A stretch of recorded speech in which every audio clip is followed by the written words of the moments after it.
d'installation dans un contexte particulier. C'est vrai qu'on est habitué à notre salle du conseil plutôt chaleureuse.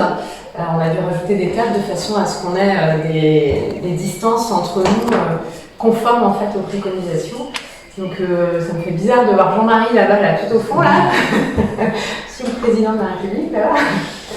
Donc, mais bon, voilà, hein, c'est déjà bien qu'on puisse faire l'installation du conseil municipal après ces 2 mois, un peu plus de 2 mois, dans un contexte très particulier. Donc voilà, je vous propose d'ouvrir la séance. Merci aux journalistes d'être présents également pour retranscrire. C'est vrai que la salle ne permet pas d'accueillir du monde, mais en même temps, personne n'est venu. Donc, si toutefois il y a du monde, ils pourront suivre, toutes les fenêtres sont ouvertes, ils pourront parfaitement suivre des débats. Donc je vais procéder à l'appel, hein, si vous voulez bien, vous répondez présent. Donc Bayon Tiphaine, donc Berthe Baviel présente. Belle Jean-Marie. Présent. Baucher David. Présent. Brûlé Clarisse. Présent. Quédic Jérôme. Présent. Dupé Laurent. Présent. Feuvre Béatrice. Présent. Lenon Alexandra. Présent. Leroy Christian. Présent. Nilou François. Présent. Pellerin Morgane. Présent. Puissant Gérard. Présent. Tassaroutin Christelle. Présent. Villet Émilie. Donc tout le monde est présent. Eh bien, écoutez, j'ai le plaisir de vous installer officiellement au conseil municipal de Saint-Abraham suite aux élections du 15 mars dernier. Donc ben voilà, je pense qu'on peut déjà s'applaudir.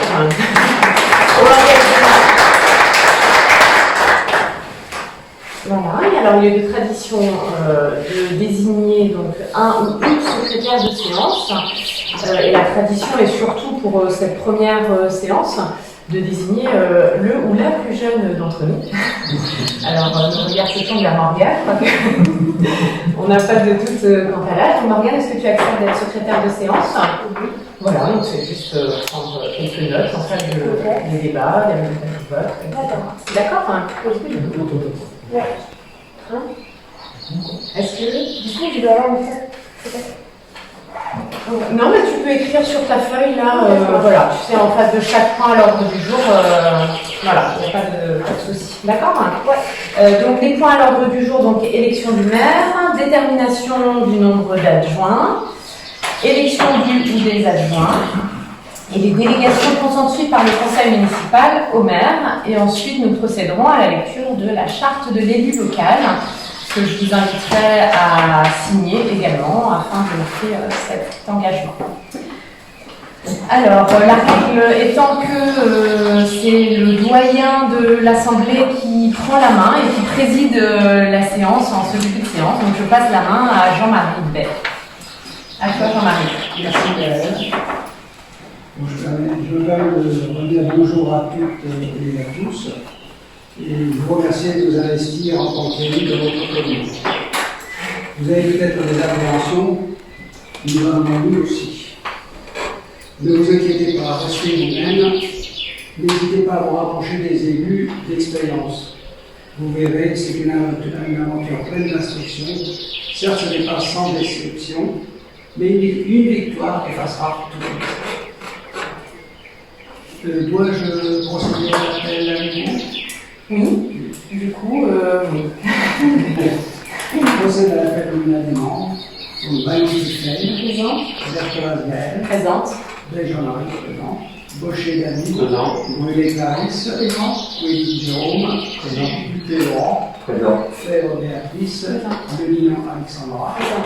Leroy Christian, Présent. Nilou François, Présent. Pellerin Morgane, Présent. Puissant Gérard, Présent. Tassaroutin Christelle, Présent. et Villet Émilie. Donc nous sommes 15 membres, nous sommes au complet, le quorum est grand. Donc je demande quelles sont les personnes qui sont candidates au poste de maire. Alors, juste pour nous nommer des assesseurs. Ah, pardon. Désigner des assesseurs. Je pensais le demander au moment d'aller au vote, juste avant d'aller au vote. Pardon. Je vous en prie.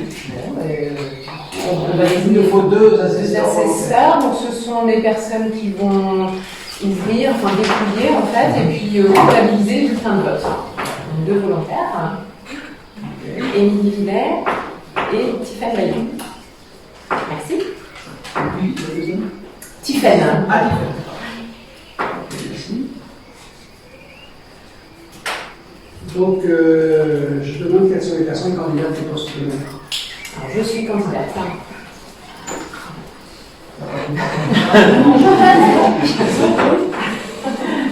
Il n'y a pas d'autres candidats qui se manifestent, ok. Bien, j'invite le conseil municipal à procéder à l'élection du maire. Et donc, je devrais vous demander deux assesseurs à ce moment-là. Je rappelle que le maire est élu au scrutin secret et majorité absolue parmi les membres du conseil municipal. J'appelle chaque conseiller pour qu'il passe dans l'isoloir. Donc, on commence. Donc vous avez des petits Vous papiers. avez des petits papiers. Un petit papier, vous marquez. Donc c'est mon prénom. Oui, mon prénom, oui. Ah bon. Ensuite, vous publiez votre petit papier. Ensuite, Jean-Marie va vous appeler. Vous irez dans l'isoloir, et l'urne est dans l'isoloir. Je suis désolé, je vous appelle dans l'ordre de la liste. Mais je demanderai de partir comme ça, après dans l'isoloir, et on passe de la bonne idée. Un peu comme je suis.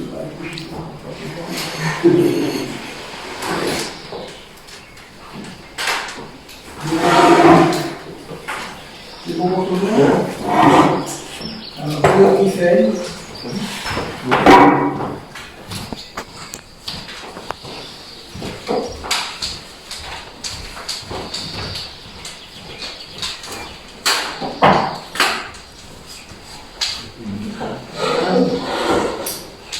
Berthe Rasgal.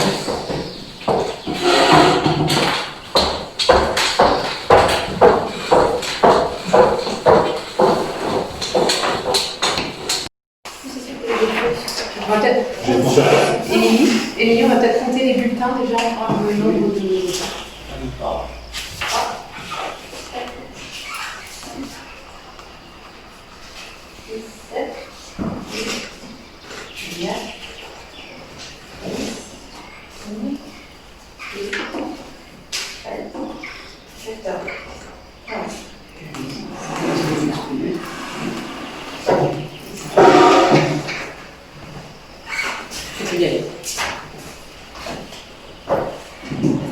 Gaëlle Bertevas.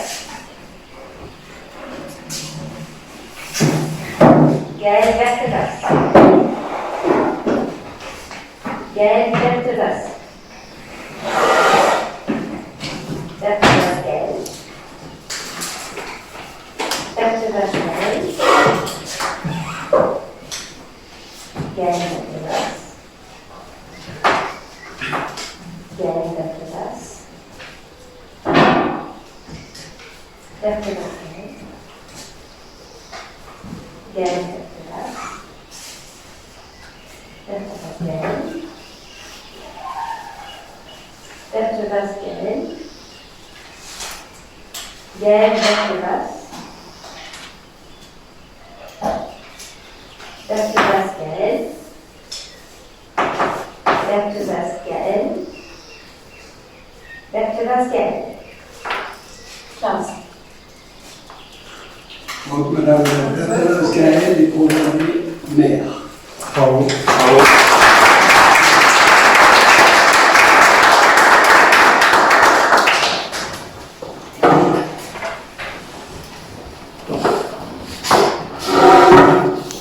Jean-Marie.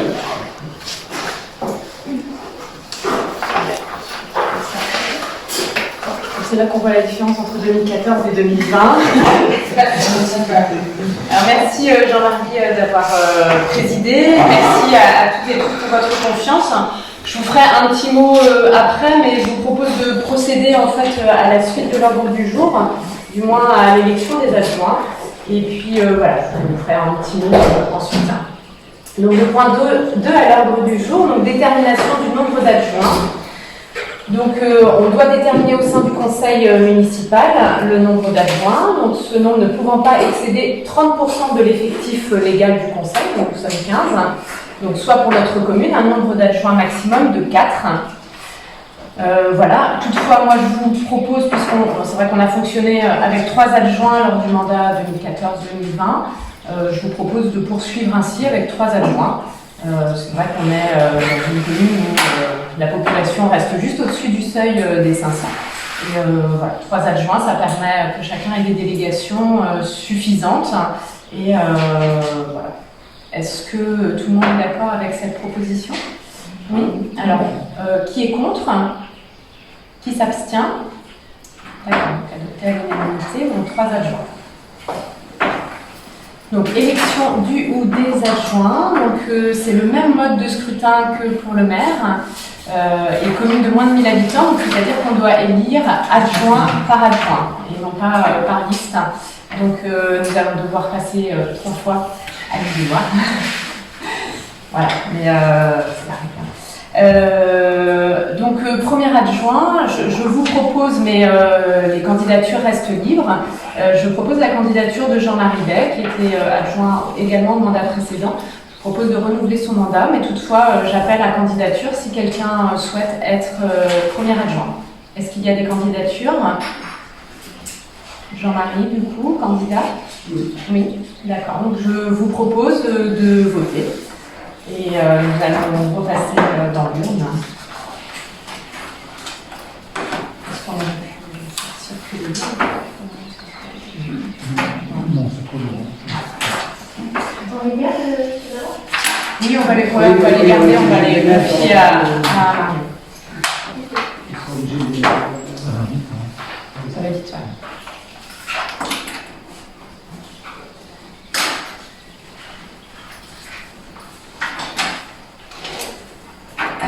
Alors, bague de Tiffen. Jean-Marie. 15 votes. Je déclare Jean-Marie Bay élu premier adjoint. À ce que l'exécutif de Saint-Abraham soit paritaire, je propose la candidature d'une femme et je propose la candidature d'Alexandra Lemunan. Oui. Est-ce qu'il y a d'autres candidatures? Non, donc je vous propose de procéder au vote.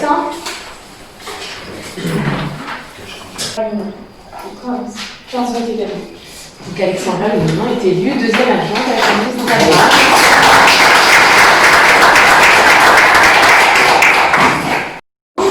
Je propose la candidature de Jérôme Couedy comme au mandat précédent. Est-ce qu'il y a d'autres candidatures? Non, Jérôme, tu es bien candidat. Je vous propose de passer au vote. Donc, Jérôme Couedy, troisième adjoint. Donc, je tiens tout d'abord à remercier l'ensemble des électrices et électeurs de Saint-Abraham qui se sont déplacés le 15 mars dernier. C'est loin, mais il ne faut pas l'oublier. Si nous sommes ici, c'est grâce à eux. Donc, ils ont fait fonctionner la démocratie malgré le contexte sanitaire que nous connaissons et à la veille d'un confinement total de la population. Avec près de 64% de participation, nous sommes certes à un taux inférieur par rapport aux élections municipales de 2014, puisqu'il était de 72% de participation, mais nous sommes bien au-dessus de la moyenne départementale qui est de 47%. Donc, ceci montre bien l'attachement des Abramaises et Abramais au scrutin municipal, et ce malgré une liste unique. Alors certes, le scrutin plurinominal majoritaire permet aux électeurs de choisir, puisque nous avons toutes et tous eu le droit au coup de crayon. Personne n'y a échappé. Mais je tiens à souligner que nous avons toutes et tous obtenu entre 84 et 94% des suffrages exprimés. Nous pouvons donc nous féliciter.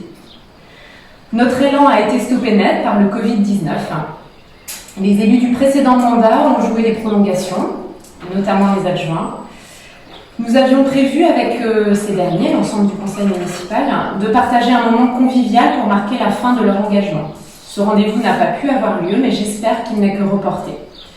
J'y tiens car ce serait une belle façon de les remercier toutes et tous pour les si belles années passées ensemble. Alors j'ai une pensée particulière ce soir pour Daniel Moussard, maire honoraire, qui a mis fin à son engagement municipal après 43 ans, passé au service de la commune. Donc moi je sais tout ce que je dois à Daniel, donc je le remercie et voilà, c'est vrai que ça s'est terminé un peu bizarrement, mais en tout cas j'ai une pensée pour lui ce soir. Donc merci à toutes et tous pour votre disponibilité depuis 2014 et une petite pensée spéciale et émue pour Christine, mon adjointe, à qui j'adresse mes sincères remerciements. Alors, à vous toutes et tous, nouveaux élus municipaux de Saint-Abraham.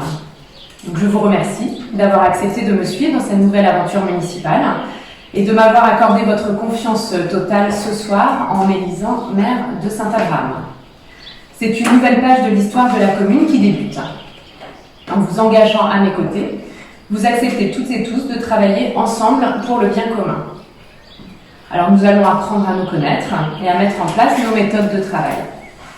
Nous avons des parcours de vie différents, mais c'est ce qui fait la richesse d'une équipe municipale et c'est ce qui nourrira nos idées et nos projets pour l'intérêt de Saint-Abraham. Alors nous ne serons pas toujours d'accord et c'est tant mieux. C'est le sens même du débat démocratique.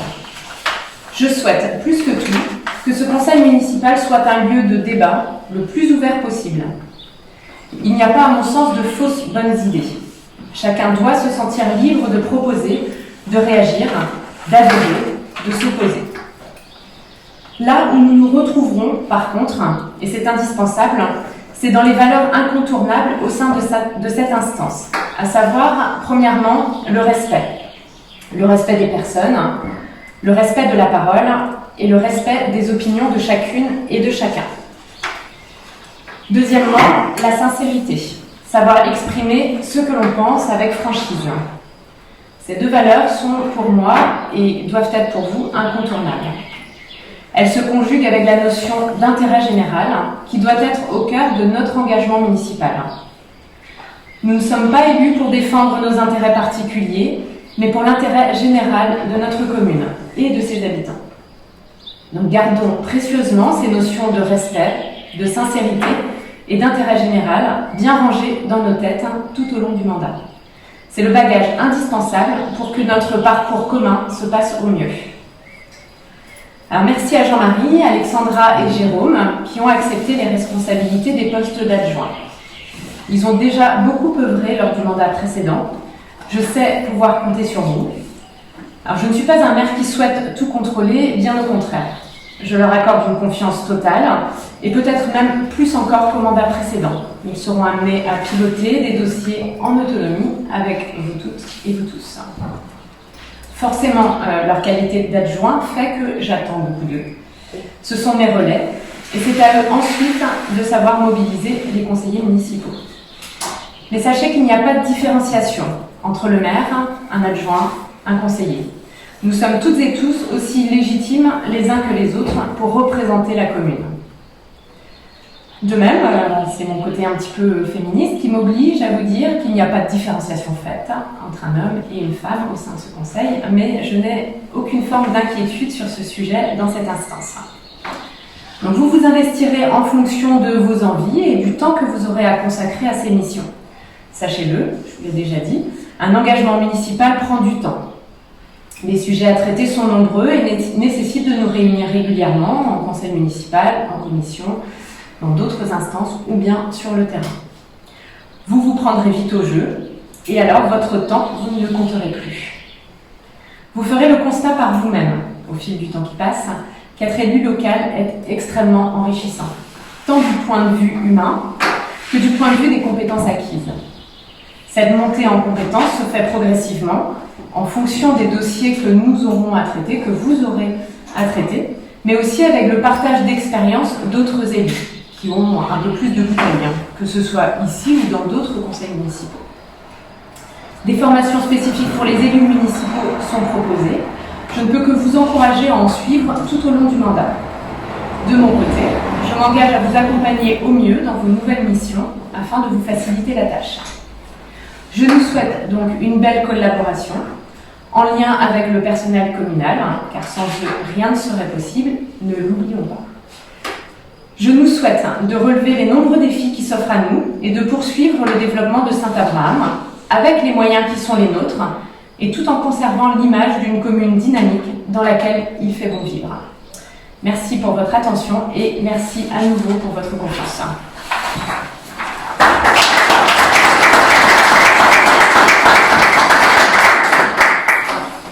Là, je vous propose de poursuivre avec le dernier point, qui est donc les délégations qui sont consenties par le conseil municipal au maire. Donc, afin de faciliter l'administration au quotidien de la commune, Certaines affaires nécessitent d'être traitées dans des délais qui sont très courts. C'est pourquoi le conseil municipal délègue en fait certaines compétences au maire. Donc la délibération en fait entraîne dessaisissement du conseil municipal au profit du maire. Toute intervention est illégale sans retrait des délégations. Néanmoins, le maire peut se voir retirer ses délégations et doit rendre compte des décisions prises à la séance suivant la prise de la décision, transmise au contrôle de légalité et qui figure au registre des délibérations. Sauf mention contraire dans la délibération, le maire peut subdéléguer aux adjoints. Il est également d'usage courant de demander avis du conseil municipal, même s'il s'agit de décisions pouvant être prises sous délégation. Alors c'est ma façon de faire. Je pense au cours du mandat précédent, je n'ai jamais pris aucune décision sans avoir consulté le conseil municipal. Parce qu'on a des séances tous les mois, et du coup il n'y a jamais rien vraiment d'urgent qui nécessite une décision qui relève en fait des délégations octroyées par le code des collectivités territoriales. Donc voilà, même si c'est une délégation qui m'est octroyée, de toute façon on parle ici des décisions à prendre, des orientations, etc. Donc je pense que ça ne s'est jamais produit en fait, sauf peut-être décision mineure, mais auquel cas de toute façon il y a forcément une information au conseil municipal suivant. D'accord ? Alors, il est possible de déléguer 29 délégations au maire. Moi, je vous propose d'en retenir 15 sur les 29. Je vous donne lecture du coup des 15. Alors, donc, délégation demandée au conseil de procéder dans les limites des montants d'emprunt inscrits au budget à la réalisation des emprunts destinés au financement des investissements prévus par le budget et de passer à cet effet les actes nécessaires. Donc là, c'est typiquement le cas, souscription d'un emprunt, on l'a fait au mandat précédent pour le lotissement. Voilà, on avait forcément pris la décision ensemble, étudié les propositions ensemble. Après, c'est moi qui signe, mais surtout sur des décisions comme ça. Donc de prendre toute décision concernant la préparation, l'exécution et le règlement des marchés et des accords cadres, ainsi que toute décision concernant leurs avenants qui n'entraînent pas une augmentation du montant du contrat initial supérieur à 5% lorsque les crédits sont inscrits au budget. 3. De décider de la conclusion et de la révision du louage de choses pour une durée n'excédant pas 12 ans. 4. De passer les contrats d'assurance ainsi que d'accepter les indemnités de sinistre y afférentes. 5. De créer les régies comptables nécessaires au fonctionnement des services municipaux. 6. De prononcer la délivrance et la reprise des concessions dans les cimetières. 7. D'accepter les dons et legs qui ne sont grevés ni de conditions ni de charges. Donc on se le dit, on peut faire des dons aux communes. 8. De décider l'aliénation de gré à gré de biens mobiliers jusqu'à 4 600 €. 9. De fixer les rémunérations et de régler les frais et honoraires des avocats, notaires, avoués, huissiers de justice et experts. 10. D'intenter au nom de la commune les actions en justice ou de défendre les communes dans les actions intentées contre elles, quelle que soit la nature de ces actions. 11. D'intenter au nom de la commune les droits de préemption définis par le Code de l'urbanisme, que la commune en soit titulaire ou délégataire. 12. De régler les conséquences dommageables des accidents dans lesquels sont impliqués les véhicules municipaux dans la limite de 1 500 €. 13. De réaliser les lignes de trésorerie sur la base d'un montant maximum fixé à 155 000 € par année civile. 14. Autoriser au nom de la commune le renouvellement de l'adhésion aux associations dont elle est membre. 15. De demander à tout organisme financeur, dans les conditions fixées par le conseil municipal, l'attribution de subventions. Oui, donc quel que soit l'objet et le montant, dès lors que le projet a été voté en conseil municipal. Voilà, donc je vous propose ces 15 délégations donc qui sont en cas de besoin urgent dans le fonctionnement de la commune, qui me permettent, mais je vous le redis, le fait de nous réunir tous les mois en fait que on en discute forcément au conseil municipal. Est-ce que vous avez des questions sur ces délégations? Non. Donc vous les retrouverez ensuite dans le compte rendu. Alors, qui est contre l'octroi de ces délégations? Qui s'abstient? Donc qui est pour? C'est pour vous faire lever la main. Voilà. Toute la dynamité. Je vous remercie. Dernier point, donc lecture de la charte de l'élu local. Tu as froid? Tu sens le frais? Tu as fermé la fenêtre?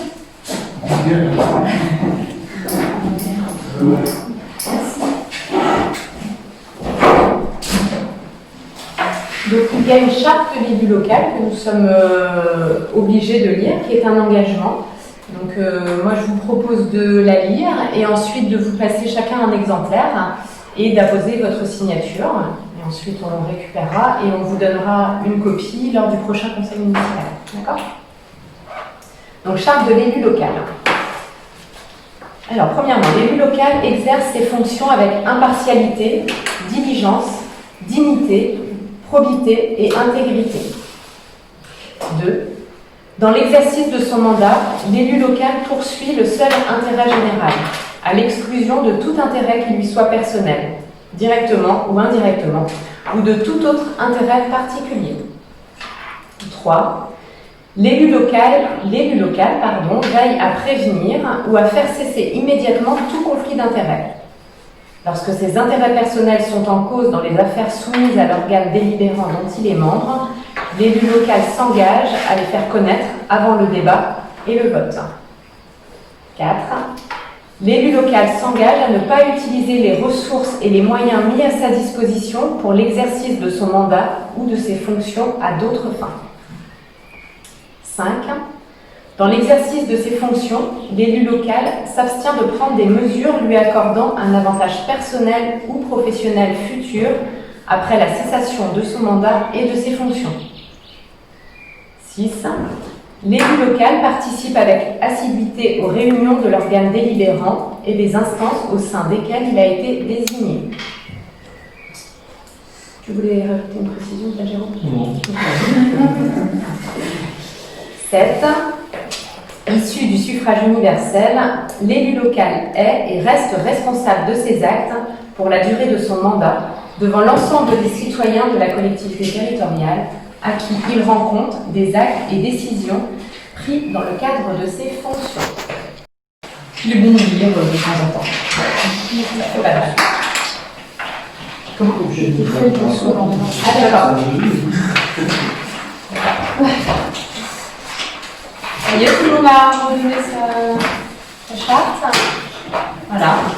Et bien du coup, la séance est levée. Je vous remercie pour ce premier conseil d'installation. Je vous remercie à nouveau pour votre confiance. Prochaine séance mercredi 10 juin pour la désignation notamment des commissions, syndicats, etc.